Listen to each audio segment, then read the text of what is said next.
Three, two, and one. Welcome to the Capital Gains Tax Solutions podcast, also a stream on expert CRE secrets, where we believe most high net worth individuals and those who help them, they struggle with clarifying their capital gains tax deferral options. Not having a clear plan is the enemy, and using a proven tax deferral strategy, such as the deferred sales trust, is the best way to exit highly appreciated crypto businesses, real estate, have flexibility to buy back into real estate, eliminate any 1031 exchange so you can create and preserve more wealth, or help your clients, friends, and family do the same. Hey, I'm your host, Brett Swartz, and each episode I'm joined by some of the best real estate, financial, wealth, and leadership minds in the world, where they share their ideas, deal stories, and inspiration. So together we can make complex tax deferral strategies simple and passive income plans achievable. Hey, I'm excited about our next guest. He's calling out of the great state of Nevada, originally from Pennsylvania. And he's here to teach us a little bit more about the three pillars of wealth and how that can help you achieve what's called FIRE, financial independence, retire early. And he has a diverse background in real estate and financial planning as a realtor and building businesses and so much more. Please welcome to the show with me, Lucas Thomas. Lucas, how you doing? I'm doing fantastic. Thank you, Brett. For our listeners getting to know you for the first time, would you give us a little bit more about your story and your current focus? Okay, great. So I joined the Army. When I got out of the Army, I didn't want to have a boss. So when I was in college, my entire existence was, how do I never have a boss? And this is before the FIRE movement existed. But the reality is I wanted to figure out how to make my own money and have a retirement plan by the time I was in my early 30s, late 30s. And when I got started, I started as a copywriter. I wrote sales copy. I became a salesperson, and I found out sales is like the number one way to, get into real estate, mortgages, and financial planning. So I started in copywriting, and then one of my buddies said, "Hey, Luke, you know what you should really do is real estate. You can make 10 times the money at half the work." And I was like, "Oh, that's a great idea. Why don't I just do that? Because there's nothing better than making 10 times the money at half the work." So then I got my real estate license. And then, unlike most real estate agents, their story is they bought a house and they saw how much the real estate agent made, and that's how they got their license. I was on the other hand of this. I was, how do I buy something that makes cash flow? So I ended up buying some condos in low-income neighborhoods with all sorts of wonderful problems. I got so many stories now. And then once I bought that, I bought one more and then one more. And then I became a property manager for a living. And then I helped my clients buy rentals. And then as that grew, it grew into, people wanted absentee owner businesses. So then I started getting into helping my clients buy absentee owner businesses. And then it became, Luke, what about paper assets? And I'm like, there's crypto, stocks, bonds. And then pretty much I evolved with my clientele. And as my clientele wanted more stuff from me, I then had to go get, I had to start taking classes on financial planning. So pretty much I have my 25 main clients, and my evolution was as they grew their wealth, they had more questions, and therefore I had to grow my own wealth. And therefore I started learning and evolving with my clientele until now I got to where I am today. Excellent. So what a cool background. That's amazing. I love it. Let's dive right into the topic at hand, which is, growing three pillars of wealth. So Lucas, what's the number one secret to growing three pillars of wealth? And what are the three pillars? So the three pillars are paper assets, real estate assets, and businesses. My belief is, and this is an opinion, obviously, is that real estate is the number one asset.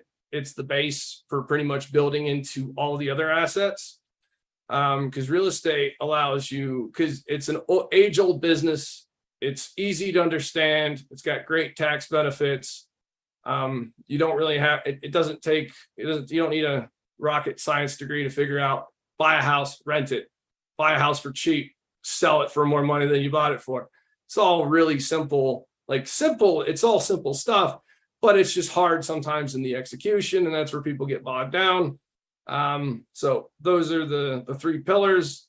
But basically my philosophy is you start in the real estate, build a base, and then once that base gets you more wealthy, you grow more wealth, do some cash out refinances, because if you buy something for 100 grand, then it goes up to $300,000.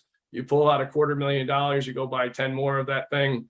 Or if you have money sitting around, that's when you go into paper assets. And your paper assets, that's going to be your crypto. I just assume all paper assets. It's money that sits somewhere and it appreciates or pays dividends. So that's going to be dividends or interest payments. So that's going to be your bonds, crypto, stock market, real estate notes. So if you get into seller finances and providing lending for other people, like I used to be in the mobile home industry, and I used to provide. I did a lot of seller financing because you can find markets that banks won't touch, and you can be the hard money lender on a lot of these things, which is a really good way to make money. But the problem with those is you have to have a big pile of money to get into those markets and those investments. So, then your last one's going to be businesses, which is a great way to make money. Problem is businesses have a 80% fail rate. And the problem with that is, why would you go immediately into businesses when you could go into real estate where it's simple? Buy a house, rent it, buy a house for cheap, sell it for more money than you bought it for.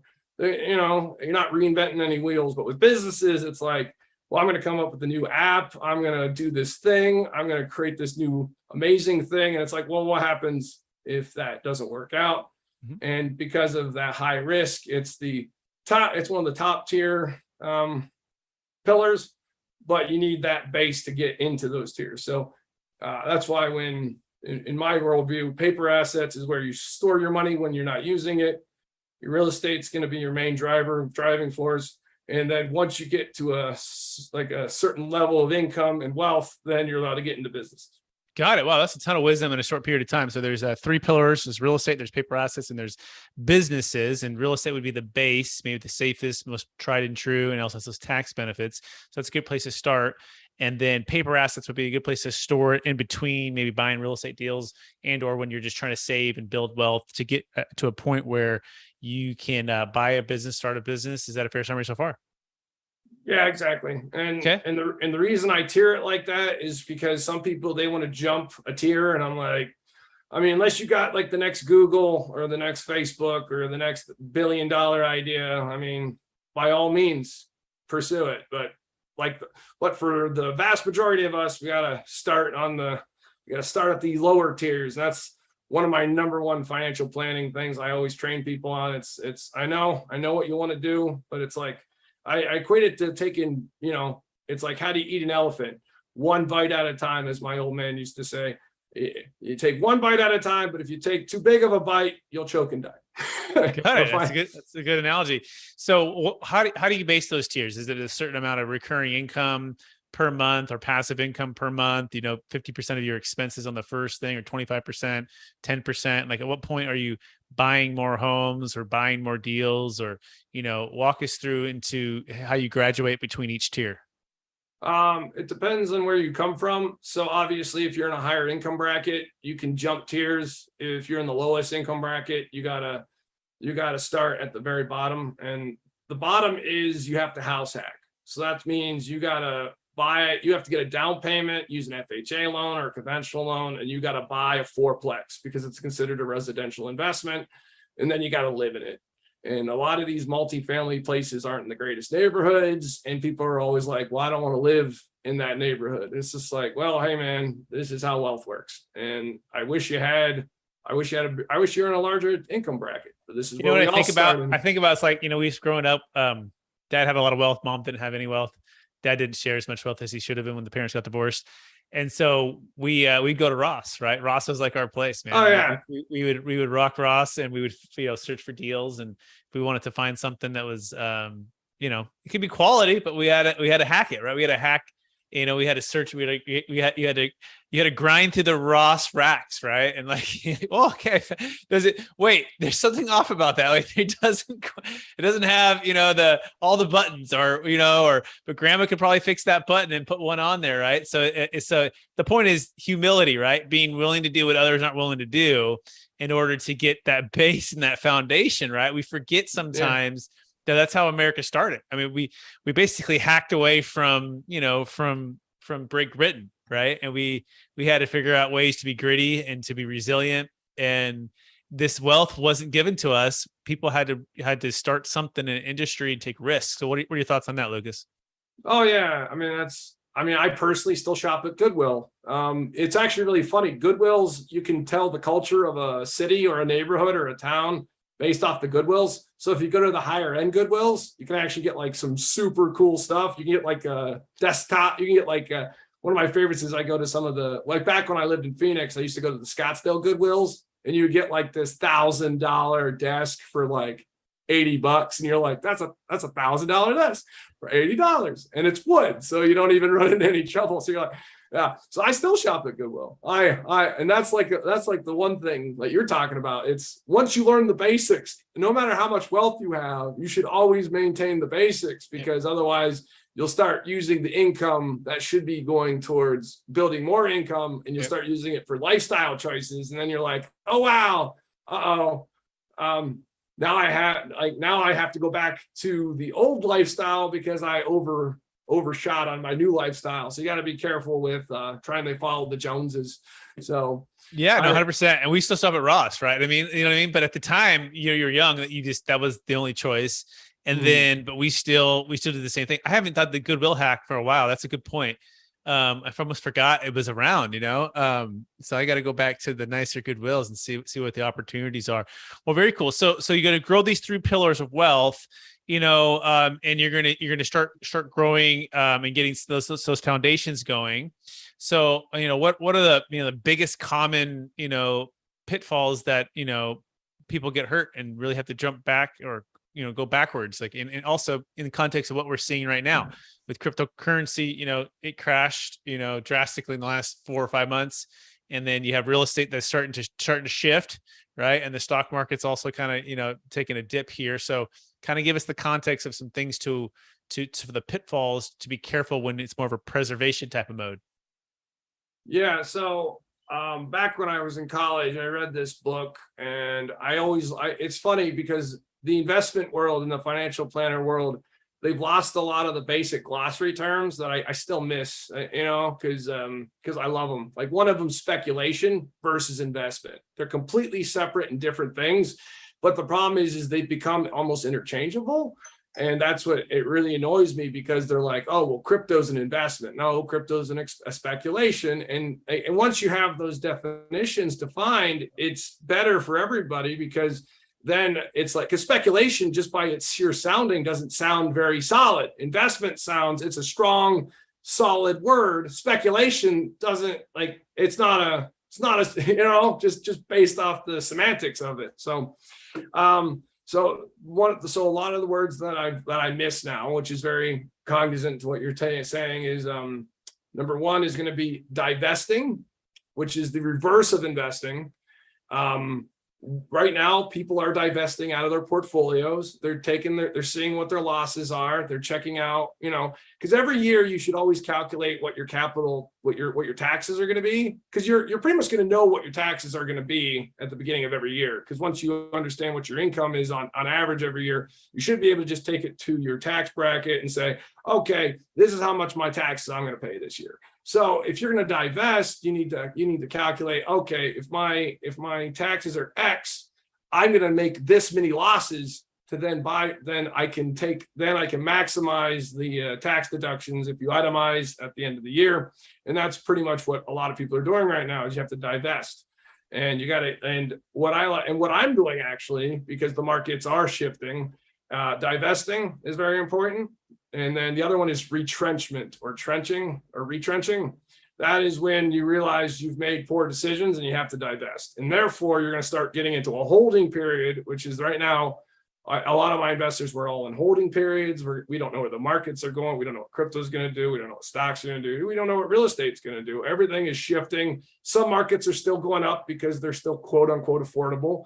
And then some markets are falling apart. Like I lived in Phoenix for 10 years, and Phoenix is like the bellwether of America's real estate, because whatever's happening in Phoenix is like an extreme version of what's happening everywhere else. And Phoenix, all the prices quadrupled in like 2 years. And now they had like almost a 30%, like they're having 25% drops in prices and everything, all within 2 years. So it's like whipshawing. So Phoenix scares me. Like if anyone's buying in Phoenix, anyone who's doing Arizona investing right now in real estate, they're all like, wow, I remember when that thing was worth 400,000 and now it's only worth 300,000 all within a 6-month period. How fun. So those are pretty much going to be my terms. Speculation, investment, divesting, and retrenchment. And we're in a divest or retrench market. And like I said, there's a lot of opportunities. I'm obviously, my basic building block has always been the rental, and I'm a landlord for a living. And as these markets are coming down, even with the interest rates as high as they're getting, it's still one of those, oh, good, it's a good buy time, like sell when it's high, buy when it's low. So right now I'm looking at different real estate markets all over the US, and I'm figuring out, okay, which ones are still good rental markets, because I still need to park my money somewhere. And, so you need to be in a reconnaissance move. You got to be in a reconnaissance, a holding reconnaissance period right now, where it's like, divest your losses, because there's certain things that aren't going to come back, so just divest, retrench, figure out where your next market to put your money is. And that's pretty much where we're at right now. Excellent. What a great overview, Lucas. That's so great. By the way, you can find more about Lucas at rhmreal.com. That's rhmreal.com.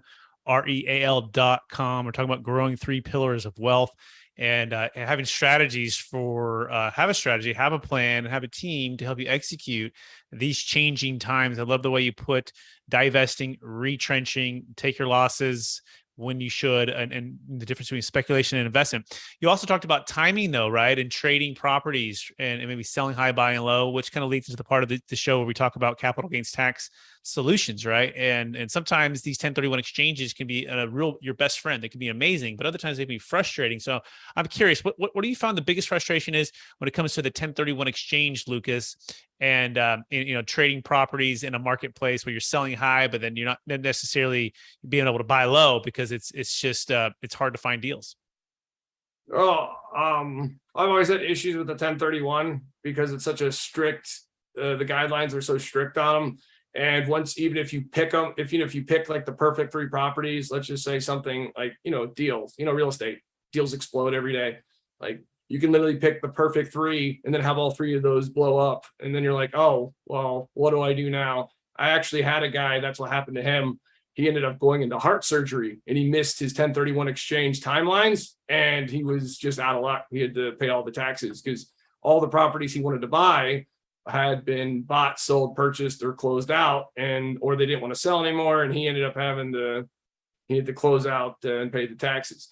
So the biggest problem with 1031s, and plus it's an equivalent exchange. So it's like, well, I have to exchange, so you have to do the appraisals and then you got to figure out, okay, is this equivalent exchange? Do you have the money for the boot? And if you don't have money for the boot, then you got your own problems with those. So that's why you really just need to, like I was talking about before, you got to retrench and divest and figure out, well, is this 1031 the best thing I can do right now? Or because if there's enough losses and you don't have any profit on the unit, then, you don't have to do a 1031 exchange at all anyway, because you've already had losses. So you just got to be careful. So I think the biggest frustrations is just the strict guidelines. And then with the market changing so heavily, it's like, I mean, what if you thought what it's worth isn't actually what your property's worth, because if it doesn't appraise, next thing you know, because I had these issues when I was in, because now that we're talking about it, my biggest frustration is appraisers. I was trying to do a few cash out refinances and the appraisers kept lowballing me. And because I kept lowballing me, I couldn't get deals cut because they think it's only worth X and it's obviously worth Y. And you can literally get 3 or 4 out there. And, it's always a gamble on appraisers. So that's probably another really big frustration because the appraisers they're trying to figure out what the prices are just as much as anyone else, So, and like I've actually had a few issues with my cash out refinances right now because the appraisers are like, well, if the market's tanking, then we can't appraise for what it was. Like, because for example, the Federal Reserve started raising the interest rates in April. And there's now a fine line where, well, all the prices made sense pre-April. And now nothing makes sense post-April. And that's why you're seeing these giant swings in purchase prices, and the appraisers are catching wind of that. And now, so my biggest frustration right now would probably be appraisers, because because people don't realize there's such a hard line in the sand ever since they did the interest rate increase. It's like a hard line now, because I was actually selling a house in Phoenix, and pre interest rate increase, the place was worth like $450. Post rate increase, we had to sell it for $75,000 discount because we just couldn't get, the demand was gone. So that was probably my biggest. Got it. And on the 1031 front, yeah, we call that the shotgun wedding, right? Where you got to get engaged in 45 days, you got to get married in 180, and you still high and buy higher, and it can be really frustrating, right? And in fact, we saw friends, family, and clients lose half or everything in the 2008 crash over a 3-year period here in Sacramento, California. And that's why we're really passionate, and we start capital gains tax solutions to give people an ability to eliminate the 1031 exchange, and in fact, divest without having to suffer the tax consequences, using something called a deferred sales trust, and then be able to invest strategically at optimal timing, dollar cost averaging into paper assets, right? And back into real estate of their own, or with partners, or starting another business. And so it kind of becomes this like 401k or IRA, if you will, as you exit these assets. It could be crypto, businesses, real estate. And then you defer all the tax, and then you can turn around and you can invest it back into deals, but at optimal timing. That's the cool thing. There's no 45, 180, there's no equal greater value. It's based on IRC 433, which is an installment sale, but we coupled that with a trust. And that's the magic of how this thing works. And then we execute it for clients. And we've done $5 million Bitcoin sales, we've done $8 million primary home sales, $13 million car wash sales, multifamily complexes, dentists, optometrists, you name it. It works, and it's amazing. If you want to learn more about that, you can go to capitalgainstaxsolutions.com. That's capitalgainstaxsolutions.com. But Lucas, we're running out of time. Are you ready for the lightning round? Sure. All right. Knowing what you know now, go back to your 20-year-old self with one golden nugget to tell yourself to do. Oh man, that's a hard one. I would tell myself, I would have told myself to get into real estate earlier. Buy more, because then you know how money is. It's like the earlier you get in, the more time you have to build wealth. So I would probably tell myself, hey, start these processes now, because I have a lot of clients, they're in their 30s and 40s, and the problem is they think they're just going to get they think they can get the time back. They want to buy, like I said, they want to buy, like they're in their 40s and they're like, I want to bypass tier 1 and 2. And it's like, hey man, it doesn't work that way. It takes 10, 20, 30 years to build the wealth. And unless you have you just happen to be a really good job that allows you to bypass some of those, or you have a windfall. Like one of my favorite financial planning's topics are windfalls, because I love it when people just get a big pile of money and they're like, well, how do I turn this into income to achieve FIRE? And I'm like, oh, good. You're my ideal client. Let me give me that lottery ticket. Give me that inheritance, and we will figure out how to convert it into monthly cash flow, so you don't have to work as hard. Absolutely love it. Absolutely, I love it. Second question: what's the one book you've recommended or gifted the most in the past year? Oh, I always recommend. It's an oldie but a goodie. It's How Not to Be Intimidated by Robert Ringer.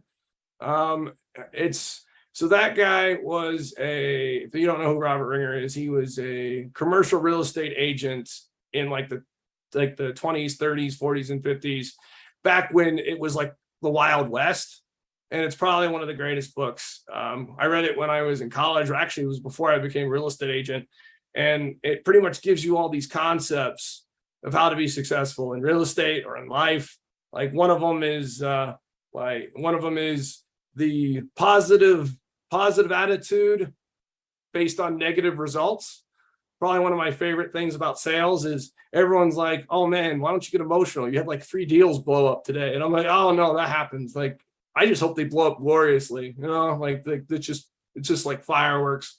But yeah, that's like one of I love that book, because like I said, you just have to have a positive attitude, because it's a numbers game, right? You're going to 75% of your deals are going to explode. The other 25% is where you make all your money. and you'll make a lot of money on that 25%. Might even be lower depending on your business. Amazing, Lucas. Hey, this has been more than a pleasure. We are out of time. I want to thank you for being on the show, sharing your wisdom and sharing your stories and everything with us. This is so cool. For our listeners who want to get in touch with you, can you remind them one last time what's the best place to find you? Oh, you can check me out on my website, which is www.rhmreal, which is like realestate.com. So rhmreal.com. Has all my social media, my emails, my phone number. Pretty much get on there, and you can get a hold of me, and we can talk about all the different pillars of wealth. Amazing. Thanks, Lucas. I also want to thank our listeners for listening for an episode of the Capital Gains Tax Solutions podcast. We so appreciate you spending some time with us. And we encourage you to have a plan, right? Have a plan to exit, something that's highly appreciated. Have a plan to have a planner like Lucas Thomas to help you invest the funds, hire the who, don't be the how, right? And allow people to guide and help you to create and preserve more wealth. Hey, if we can help you at all with exiting capital gains tax deferred in a way that's transformational, that doesn't require the 1031 exchange. It can be crypto, a business, real estate. We want to encourage you to go to capitalgainstaxsolutions.com. You can start your deferred sales trust exit plan. We also have our mastermind every Friday at 10 a.m. No cost, no obligation. Show up, hang out with us, and then check out the new book, Building a Tax Deferred Exit Strategy, coming out with Kevin Harrington from Shark Tank and a bunch of other really smart people by going to capitalgainstaxsolutions.com. Thank you so much.